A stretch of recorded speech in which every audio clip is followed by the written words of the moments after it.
శ్వేతసౌధంపై దాడి కేసు హైదరాబాద్కి 8 ఏళ్ల జైలు. హైదరాబాద్ ఇదే మళ్ళా మీడియాలో అంటేనేమో ఇది ఒక పెద్ద బాధ. ఈ పిల్లగాడు విజయవాడ వాళ్ళ తల్లిదండ్రులది, మధ్యలో 4 రోజులు హైదరాబాద్లో వచ్చారు. ఆ అబ్బాయి ఇక్కడ పుట్టిండు, అమెరికాకి వెళ్ళిపోయిండు. వాడికి గ్రీన్ కార్డు ఉంది. ఆ పిల్లగాని 19 సంవత్సరాల పిల్లగానికి ఆల్రెడీ గ్రీన్ కార్డు ఉంది. అక్కడనే చదువుకున్నాడు, అక్కడనే పర్మనెంట్ రెసిడెంట్. మళ్ళీ హైదరాబాద్ ఎట్లయితుంది? వాడు అమెరికా అన్నా చెప్పాలి, లేకపోతే విజయవాడ అన్నా అని చెప్పాలి. ఏదైనా గొప్ప జరిగిందనుకో, ఏదైనా గొప్ప జరిగితే, ఇప్పుడు తెలంగాణ వాళ్ళు గొప్ప జరిగితే, తెలంగాణకు సంబంధించి నేటివ్ వాళ్ళు గొప్ప జరిగితే తెలుగువాడి కీర్తి అని పెడతారు. మళ్ళీ హైదరాబాద్ తెలంగాణ అని పెట్టరు సపరేట్గా. ఇగో ఇది మీడియాలో ఉండే ఇట్లాంటి దాంట్ల వల్లనే కొట్లాటలు వచ్చినాయి.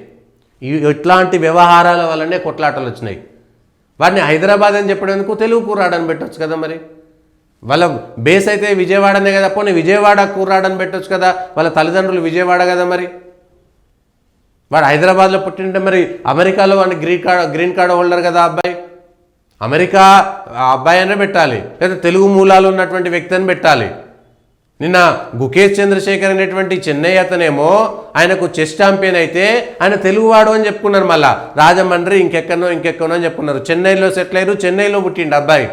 ఆ అబ్బాయినేమో మరి చెన్నై అబ్బాయి అని చెప్పలేదు, తెలుగువాడు మా ఘనకీర్తి అని చెప్పుకున్నారు అక్కడనేమో. ఇక్కడనేమో ఆయన శ్వేతసౌధం పైన దాడి చేసిండు కాబట్టి, ట్రక్కు తీసుకుపోయిండు కాబట్టి, తప్పుడు పని చేసిండు కాబట్టి ఆయన హైదరాబాద్ అని పెట్టుకోవడమా? 2 చోట్ల 2-3 చోట్ల పత్రికల్లో ఎక్కడ రాసినా కూడా హైదరాబాద్ అని రాసిరు. హైదరాబాద్ యువకుడికి అమెరికాలో 8 ఏళ్ల జైలు శిక్ష. హైదరాబాద్ యువకుడు ఎట్లయిండు? అమెరికాలో గ్రీన్ కార్డు హోల్డర్ ఆయన, ఇప్పుడు కాదు, ఎప్పుడో 8 ఏళ్ల జైలు శిక్ష ఇచ్చింది. అనే చాలా ఏళ్ళ క్రితమే అక్కడికి వెళ్ళిపోయారు, అక్కడ సెటిల్ అయిపోయారు. అమెరికా గ్రీన్ కార్డు ఉంది, అక్కడనే ఆయన చదువు కూడా అయిపోయింది.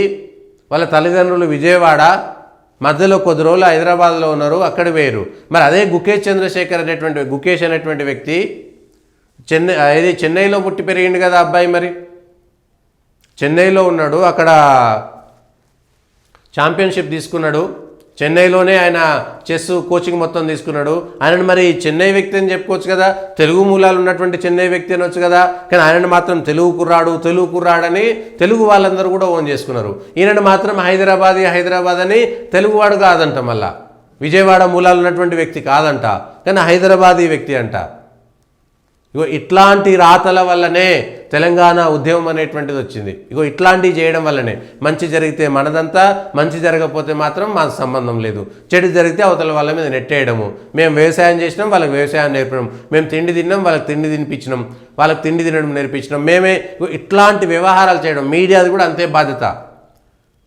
ఎట్లా ఈ విషయం రాస్తారు? మరి తెలుగు మూలాలు ఉన్నటువంటి వ్యక్తి అని చెప్పొచ్చు కదా, భారత సంతతి అని చెప్పుకోవచ్చు కదా. పోనీ కేవలం హైదరాబాద్ అని రాయాల్సినటువంటి అవసరం ఏమొచ్చింది?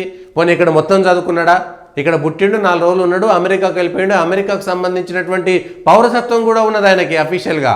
మరి అమెరికా కుర్రాడే, తెలుగు మూలాలు ఉన్నటువంటి అమెరికా కుర్రాడు అనొచ్చు కదా, లేదా వాళ్ళ తల్లిదండ్రులకు విజయవాడ మూలాలు ఉన్నాయని చెప్పొచ్చు కదా. ఇగో ఇక్కడ ఇట్లాంటి రాతలు రాయడం వల్లనే, ఇది ఇట్లాంటి వాటి వల్లనే జరుగుతున్నటువంటి నష్టం. ఒకరి పట్ల ఒకరికి మనస్పర్ధలు రావడం. మంచి జరిగితే మాదని, అదంతా మాదే, ఇది మాదే, అంతకుముందు అంతా ఒకటే ఉంది. చెడు జరిగితే మాత్రం మాకు సంబంధం లేదు, అయ్యో చెడు జరిగింది, ఇట్లా జరగకూడదని చెప్పుకోవచ్చు కదా, తప్పే ఉన్నది. రాసినటువంటి అన్నీ మళ్ళీ కూడబలుకున్నట్టుగా అన్ని వార్తాపత్రికలు ఒకే విధంగా రాసినటువంటి విధానాన్ని ఆంధ్ర వాళ్ళు రాయదా, ఆంధ్రాలో తప్పులు జరిగాయా, తెలంగాణ వాళ్ళు తప్పులు జరిగాయా, ఎక్కడైనా జరగవచ్చు. కానీ మంచి జరిగినప్పుడు మాత్రం మనవాడని ఓన్ చేసుకొని, చెడు జరిగినప్పుడు మాత్రం అవతల వాళ్ళ మీదకి నెట్టేయడం ఏ విధంగా సమంజసము? మీడియాలో ఉండేటువంటి మిత్రులు చెప్పాల్సినటువంటి అంశం ఇది. ఏ విధంగా హైదరాబాదీ కుర్రాడయ్యండు, అట్లయితే అన్నీ అట్లనే రాయాలి, హైదరాబాదీ కుర్రాడనే రాయాలి. మిగిలినటువంటి వాళ్ళందరికీ కూడా హైదరాబాదీ కుర్రాళ్ళు, హైదరాబాద్ వాళ్ళనే రాయాలి. ఒక్కొక్క అంశానికి ఒక్కొక్క రకంగా మాట్లాడేటువంటి విధానమే సరైనటువంటి విధానం కాదు అనేటువంటిది ఒకసారి అర్థం చేసుకోవాల్సినటువంటి అంశం. లేకపోతే ఇష్టానుసారంగా రాసేస్తుంటారు.